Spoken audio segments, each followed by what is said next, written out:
All right, the New South Wales Government has flagged it will look at making protests larger than 10 people illegal following mass rallies across cities over the weekend. And a new program rolls out across several police precincts designed to help tackle the mental health crisis. I caught up with New South Wales Police Minister David Elliot just a short time ago.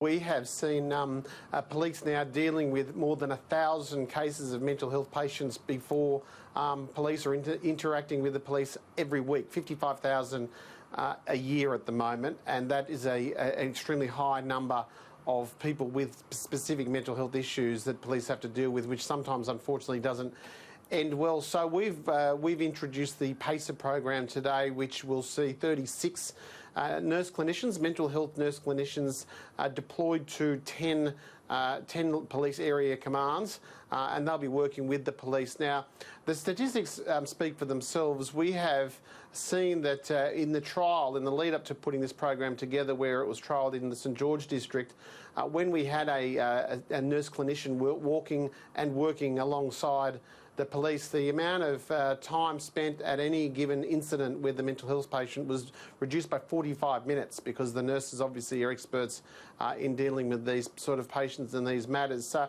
it's good news for the taxpayers, it's good news for the police. It will allow police to have a better understanding of what challenges people with mental health patients, mental health issues have to deal with. Yeah, I think it's a terrific initiative, once again, showing that the Berejiklian government prepared to be flexible, prepared to pivot, if you like, and get these new reforms out into the public arena. David, let's talk about the protests at the weekend. Now, I see where you guys have introduced or are about to introduce legislation which effectively means that protests larger than 10 people will be deemed illegal. You must have been disappointed with what happened at the weekend. Well, I was, Peter. I mean, the Premier and I on Friday morning found out that there was no way in the world that that particular protest, the planning that had gone into that protest, was going to allow it to comply with the health orders, which is why we went to the Supreme Court. I was in the Sydney Police Centre all Saturday afternoon, and then seeing the appeal decision reverse the Friday night decision meant that police, at a very short notice, literally 5 minutes, had to completely rearrange their operational proceedings and the procedures that they were going to follow, given it was likely to be an illegal protest right up until the commencement. So it was disappointing. It was a legal quagmire. It was a decision made on an administrative error that I understand we will not be making again.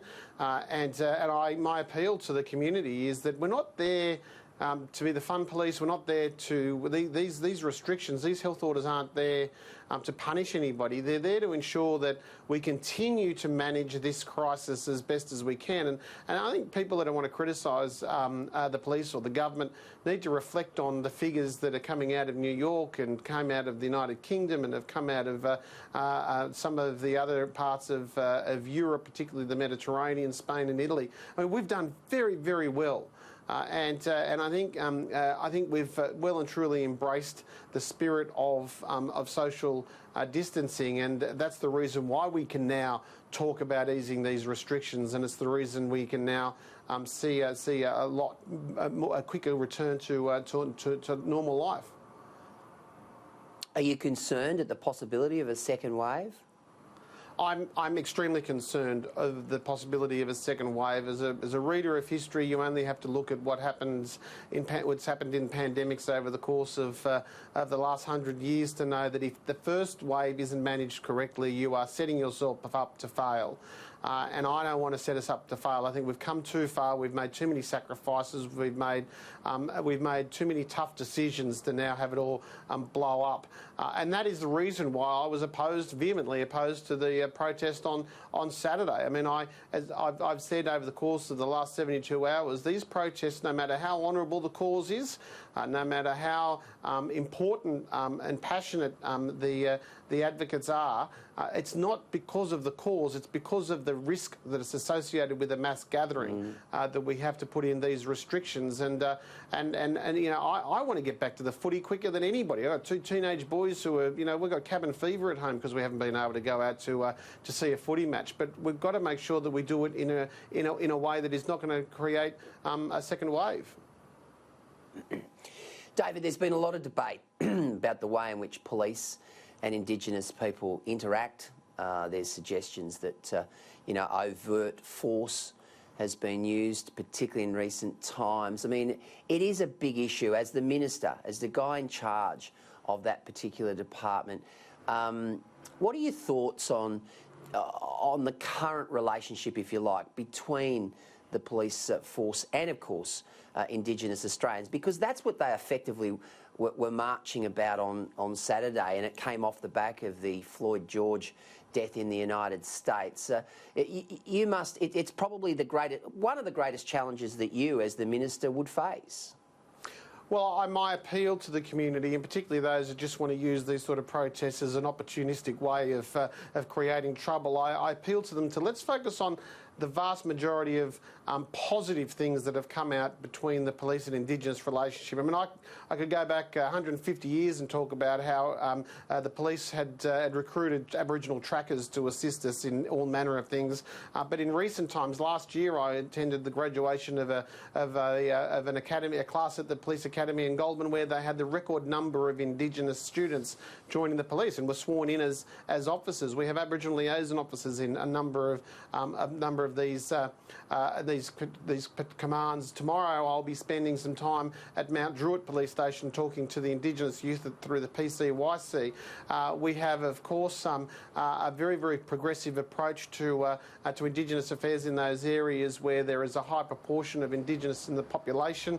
Police engaging through about a dozen different programs to ensure that the vulnerable young people that can approach the police. I mean, let's have a look at Saturday. I mean, the police came before a lot of criticisms on Saturday because of the use of pepper spray in the evening when there were troublemakers. But those troublemakers had been spitting at the police, they'd been smashing the police car, and they'd been breaking windows. The vast majority of people that protested on Saturday did it in a positive and respectful way. And even though I was opposed to the actual mass gathering, I think what it did show to the world that Sydney can be both passionate and peaceful when it comes to our protests. But whenever there is trouble, and I'm very conscious of it because I spent some time as a young man at the Bimbadeen Aboriginal College at Cootamundra, and I've got some very strong feelings about Indigenous affairs. But I want the whole story to be told when people want to start harassing police because they might consider that something that had occurred is seen as racist or inappropriate, because the majority of the times that sort of interaction occurs, it is very, very positive. And as I said, you only have to go to Mount Druitt Police Station to see that. Before we go, it must disappoint you, though, as the minister, when you see signs up there advocating, you know, dead cops and all this sort of thing. I mean, that is inflammatory in anyone's language. It is extremely inflammatory, Peter, and my heart breaks because whenever a police officer is injured in the line of duty, I make a personal phone call to them and have a chat with them to make sure that their welfare is the first and foremost. They know that their welfare is the first and foremost in my mind and the Commissioner's mind and the Premier's mind. I know what they go through. Every day they put on a pair of boots and they go off to work and they don't know if they're coming back. And even before I was made the police minister, I'd been to one too many police funerals to know that we cannot allow people to bring this profession down by making them think that they are second-class citizens just because they've got to uphold the law. And I was furious when I saw that placard the other day about the death of police, you know, because the irony is, the tragic irony is that, you know, these people that are advocating harm to the police are the very people that the following day the police have a sworn duty to protect. So it would be like, you know, you coming to hit me and me then having to turn around and protect you from a mob and I find that to be the most disrespectful thing that a civilised society could consider. So yes, it is heartbreaking. If I can achieve anything as Police Minister, it's going to be reminding everybody about the risks associated with policing in the modern day. I mean, these guys, we just don't understand. The vast majority of the people don't understand. A police officer in 2020 has to be an expert in international affairs and has to understand risks associated with counter-terrorism. Has to be able to be computer literate to make sure that in the incident that they come across child pornography, they can manage it, they can report it, they can investigate it. The amount of fraud that's going on, these police officers in the 2020s have to be experts in electronic commerce, and they also have to be able to be prepared to run into a burning building and save a child. So this isn't a normal job. It's a profession that deserves our respect. And if you ask me what makes us a civilised society in Australia in 2020, it's because we've got a professional police force.